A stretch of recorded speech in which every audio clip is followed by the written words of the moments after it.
Today, our speaker, Jyoti Jani, is going to be talking to us about Crossroads, and she's going to be giving a very interactive presentation. We're excited for her to help us deal with the crossroads that we are all at.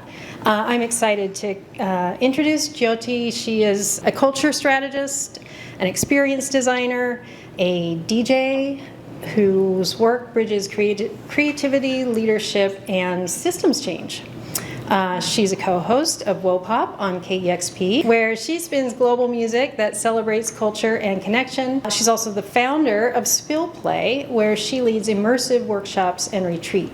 She's also the author of the book Creative Culture, which I think hopefully we will hear a little more about as well, exploring how play, emotion, and collaboration can reshape the systems that we live and work in. We asked Jyoti what inspires her, and she told us embodied, creative people on dance floors. So, yeah, let's see if we could give her some of that, maybe afterwards. Dance party. Please join me in welcoming Jyoti Jani. Ooh, good to see you all today. What a gorgeous, bright-eyed group of people you are. Thank you so much for being here today.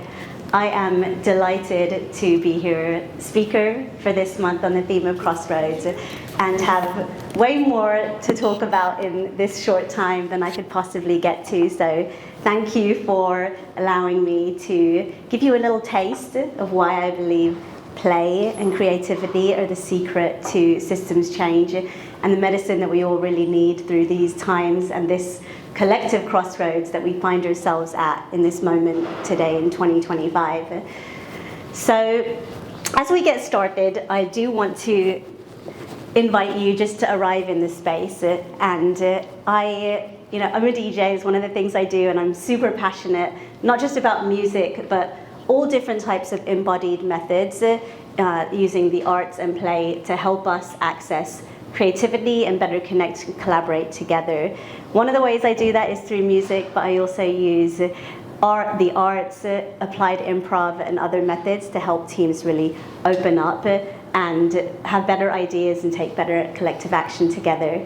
And so in that spirit, in the spirit of transitions and the spirit of crossroads, I'm going to invite you to take a moment to arrive in this space. Or if you're like me, you might be sensing a collective crossroads, something happening within our broader societal landscape, a decision we are making as a society on what direction we move in together.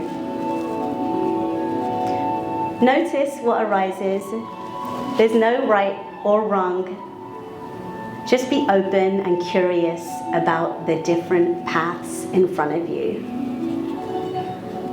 And ask yourself, what crossroads am I at? And what would it mean if I made this decision not from fear, but from love? Take one more deep breath, wiggle your fingers and your toes, and when you're ready, you can open your eyes and come back into this space. Welcome. So I'm so curious to hear some of the crossroads that you imagined yourselves at. And in the spirit of connection and creativity, I'd like to give you a moment to turn to your partner and to chat for just a couple of minutes about the crossroads that came up for you. And then we'll come back and we'll hear from a few people to hear what are the crossroads that we are experiencing here in this room. Thank you for the music. All right, go. 1 minute later.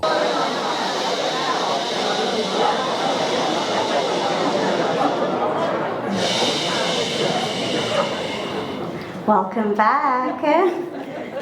Okay, so which brave souls are going to share their crossroads with me? What came up? Who sensed or shared a personal or interpersonal crossroads? Yes. What's your name? Tanya. Tanya. Yes, my name is Tanya. Hi. Say hi to Tanya, everyone. My crossroads, it's like I was saying, it's interesting because I feel like I'm at the start. I want to go back to what's comfortable, whereas my friend here, she is more like, I've already have all this experience, and yet it's time to think about where to go. So I feel like it's a sign that stuff like this is great. I get to talk to people so I can learn, and I can take those steps and then maybe help someone in my position later. Yes, Tanya. Sometimes we got to move towards what's uncomfortable.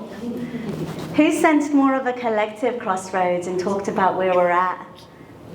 Collectively. Yes. What's your name? Regina, everyone. Hi, Regina. Say hi. Yeah, I think like it's obviously a very charged political moment, and especially working in design, thinking about technology and the ethics of what I'm actually marketing to people through my work. And sometimes it's opposed to my vision for what the world should be and what society should be. And I think just it's like crossroads every day of, you know, do I try to say what I think is true, or do I, you know, stay employed? Thank you. Hands up if that resonates with you. That resonates with me too. So I'd like to share with you a crossroads moment that I found myself at in 2018. And so in 2018, I was what looked from the outside at the top of my career. You know, I moved to Seattle in 2005, fresh out of college, to have my dream job, flight testing airplanes with the Boeing company. And that airplane right there is the A4, it's the fourth 787 airplane off the line, and I worked on that plane from the moment it started being built at factory sites, all throughout its whole test program, 24/7 flight test operations. And over the years, ended up moving a lot into learning and development strategy. I went back to school and got my master's in organizational design and renewal, and I developed learning and development programs for test pilots and engineers across the enterprise, and eventually went into management and was groomed for executive leadership at this incredible company. So on the surface, my career was amazing and things were great, but inside, my body was breaking down. I had 2 small kids at home, and I was experiencing a lot of chronic pain in my neck and shoulders. And there were moments where I couldn't lift my kids to feed them. I couldn't chop vegetables to cook dinner. I couldn't do the most basic of tasks. I was pouring so much into my work and into others that I just didn't have anything left for myself. And after taking 5 months off of work for a health leave of absence, I was faced with a decision on what to do. And I remember sitting down with my manager at the time and telling him about my struggle and asking for help fixing some of the broken processes around part-time work so that it would be more fair and equitable for me to continue working there.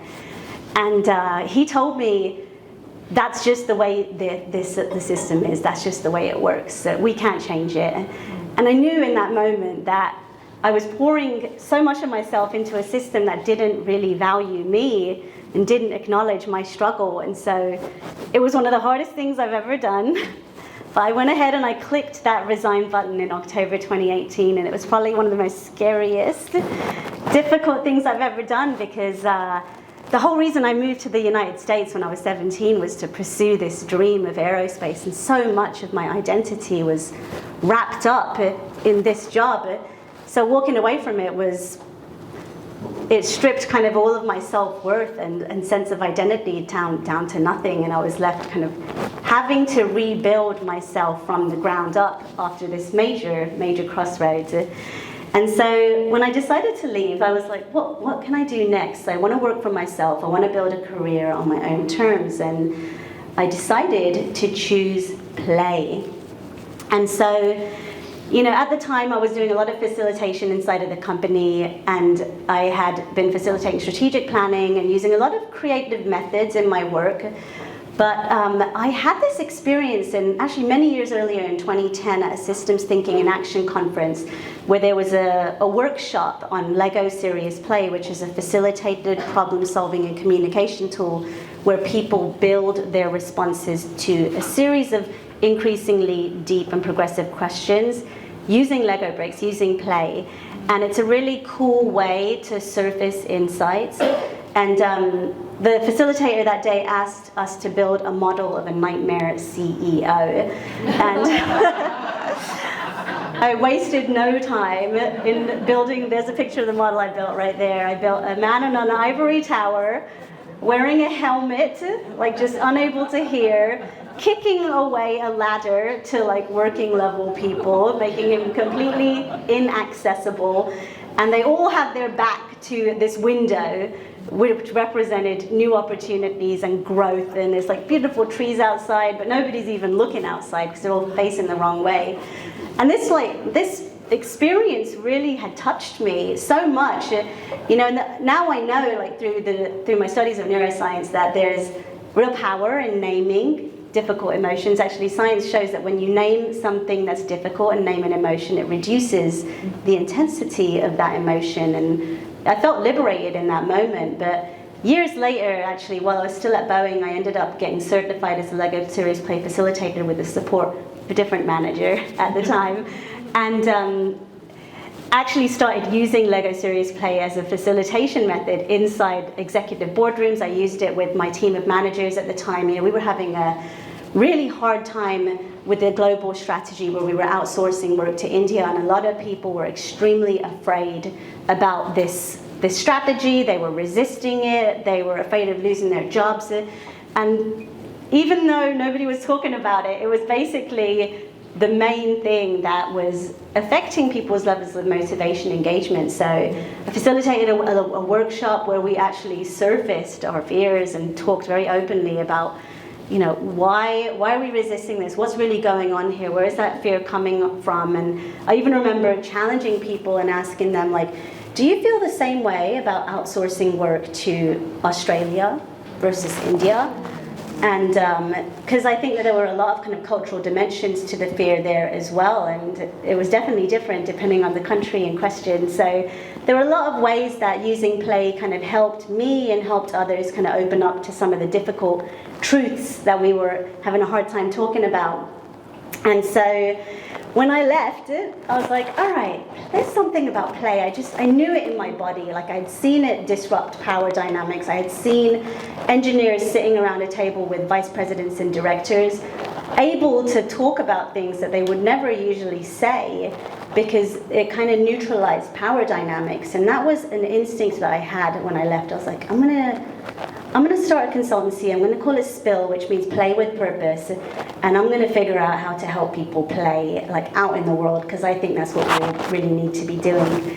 And so I did. And it was really, really hard in the beginning talking to people, because they'd be like, what do you do for a living?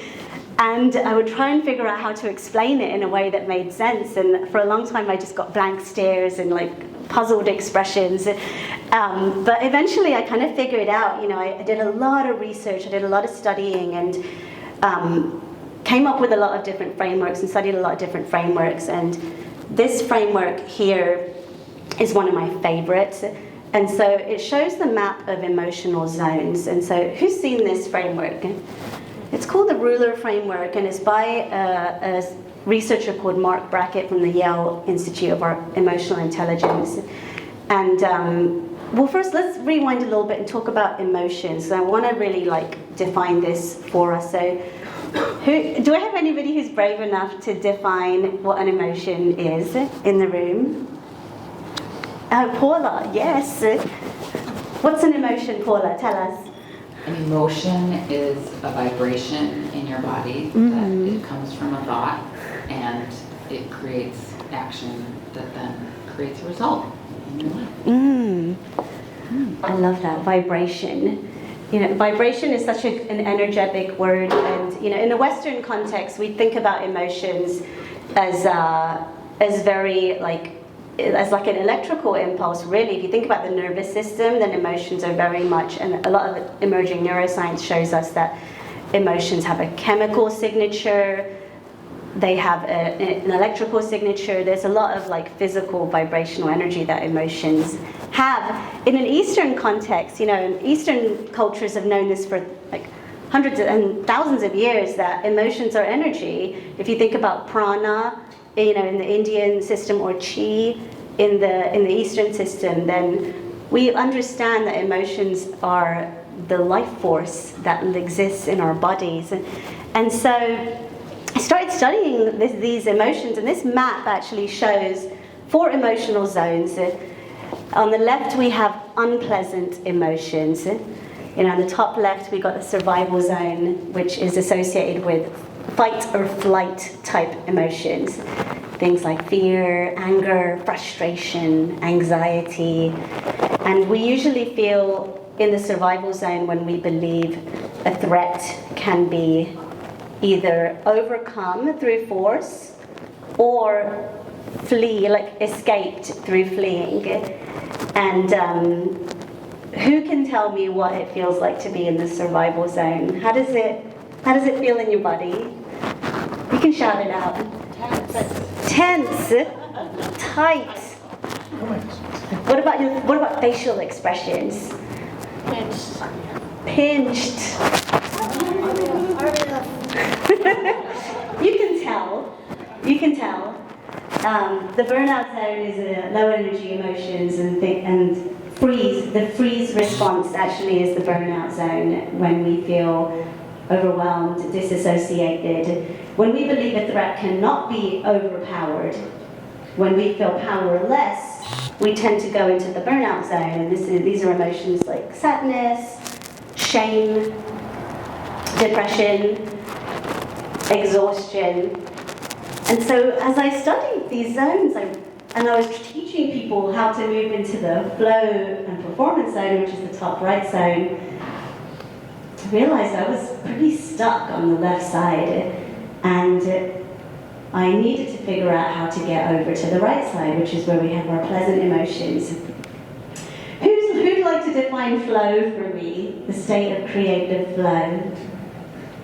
All right, Billy.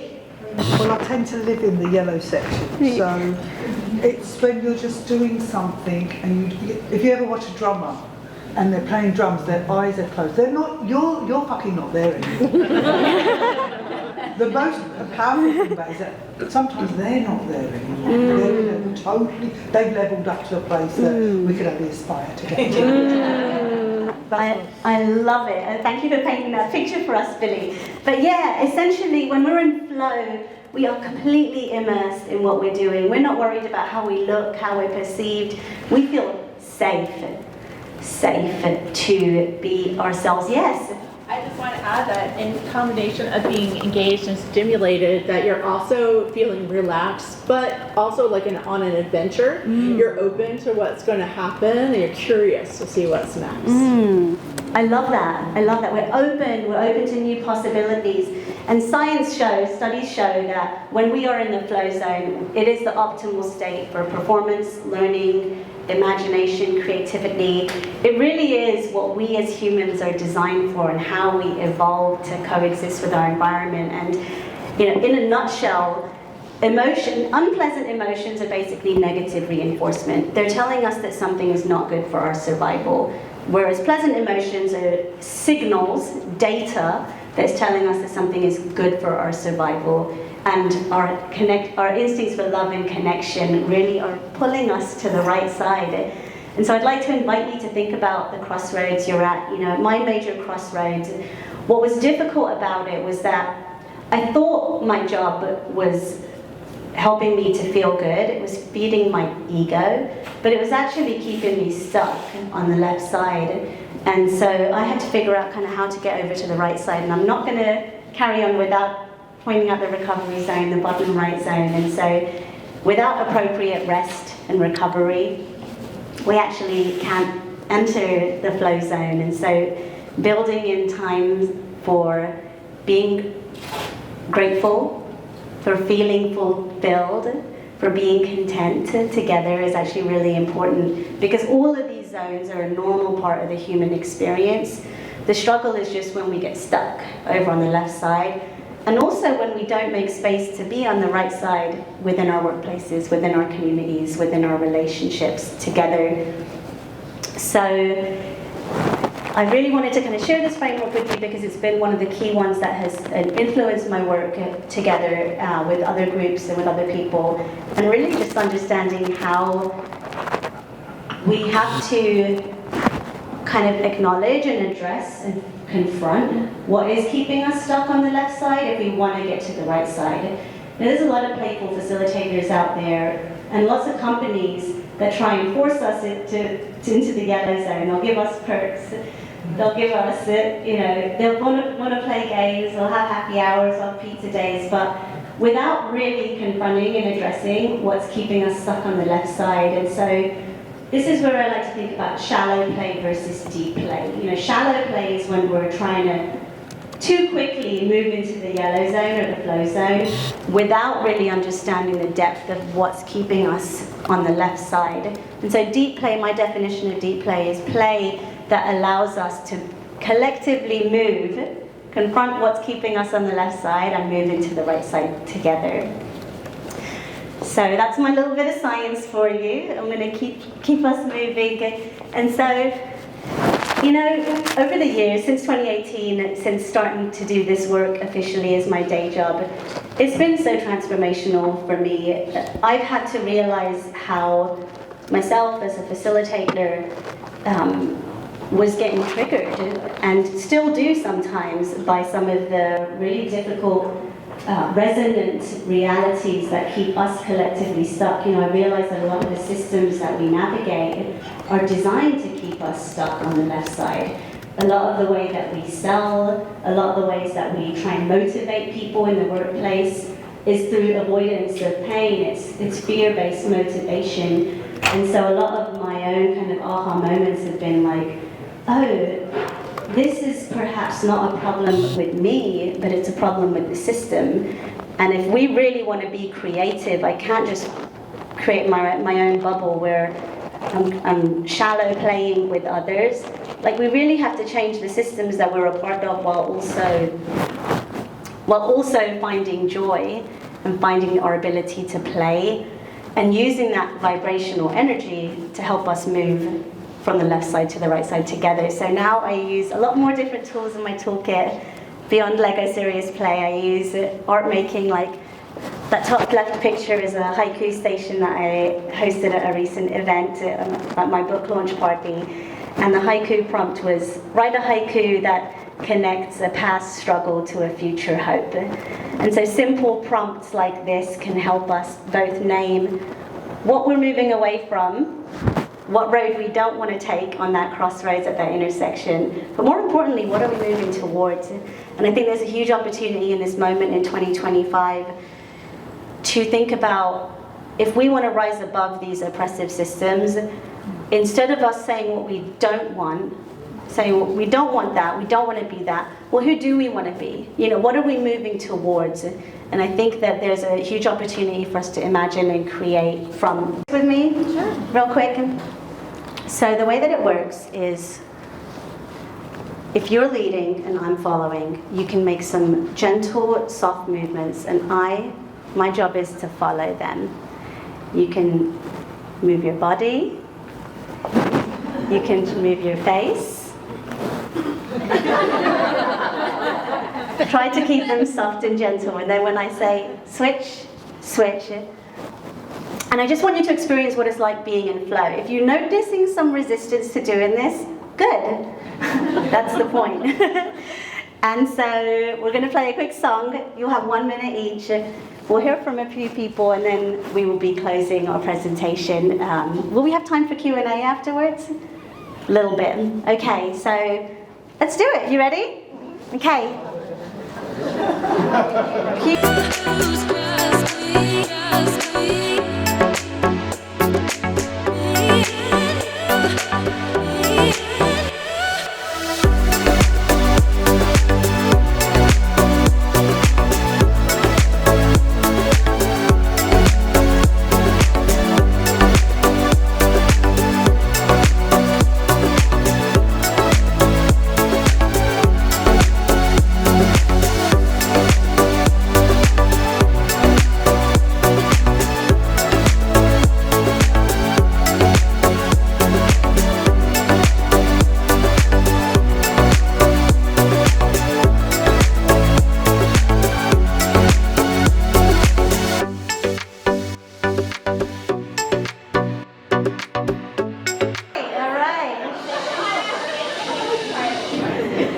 All right, I got to hear from a couple of you. What was it like to be in flow?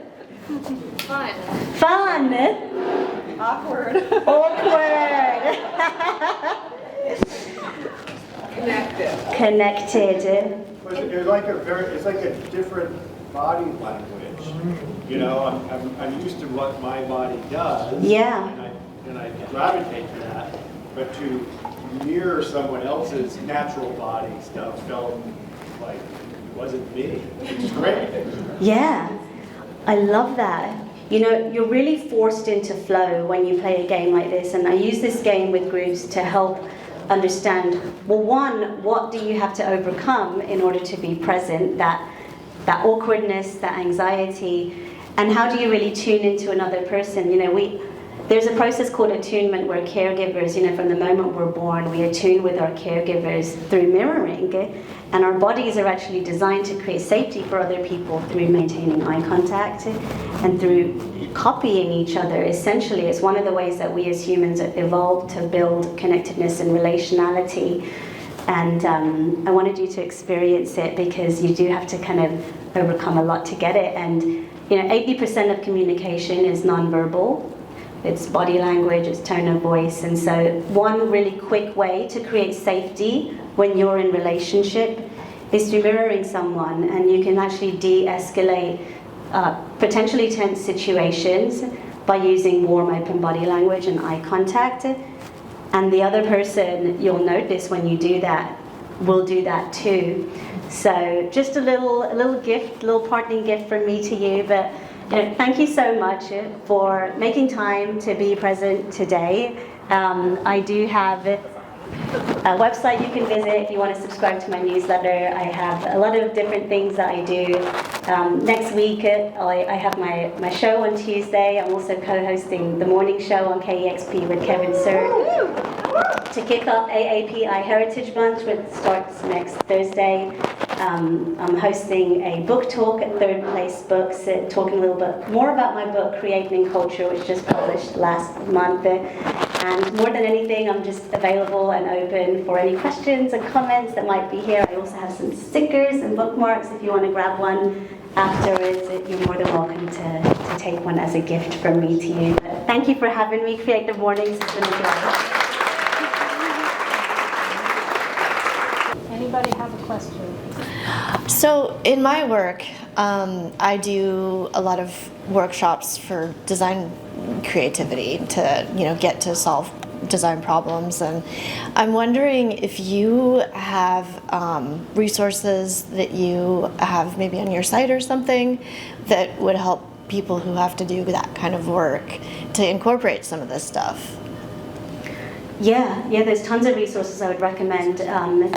A really popular one is Liberating Structures. Another one is Session Lab. Session Lab has some really great games and activities. There's also some books I would recommend. Catch the Fire is one. Game Storming is another. I have a few of them on my spillplay.com website, but I'm happy to share more resources. We also had another question back here as well. You had your hand up. Yes, I did. Yeah. I was curious about your journey to DJing and how that fit into this sort of like embodiment of playing, because I feel like that's such a key part of that. Totally. Yeah, DJing, I've DJed for almost 20 years and dance music has been a way and a vehicle through which I've been able to find self-expression and safety when I didn't necessarily have it in other places. And there's so much I could say about it, but in the beginning when I first started DJing, I would say I was very anxious. Most people wouldn't have known it, especially early on, but I'm a very socially anxious person, and there was a lot of just kind of faking it till you make it. And after I left Boeing, I really kind of reconnected to DJing in a different way. It was actually during the pandemic where I kind of opened up to experiencing DJing in a different way. I started hosting live streams with my partner, my kids. We hosted a variety show. We live streamed music when everybody was stuck at home on lockdown, and it was really sweet and just a great way to connect with people outside of like rave culture, you know, like it was like wholesome, like my parents were tuned in, like kids were tuned in, and then shortly after that I started, you know, when the protests happened in 2020 and George Floyd was murdered, I actually took a really critical lens to the music I was playing, and I realized how much was appropriated in music and how much you know, Western producers were not really attributing, you know, lyrics and samples and all sorts of things. And so I really had like a moment where I was like, I need to be more intentional about who I'm playing and who I'm platforming. And so that's what kind of led me down the path to KEXP, because I started playing world music very intentionally. And when the gig opened up at KEXP, I applied for it, and you went through a few rounds of interviews, recorded a demo, but world music has really become a key part of how I can create safety for people from other cultures without saying a word, right? Like I can play a music for a group of people from a place, and we have a moment because they can feel seen, and to me that's really powerful. So yeah, that's a little bit about that. Thank you. Thank you so much. Let's give a round of applause.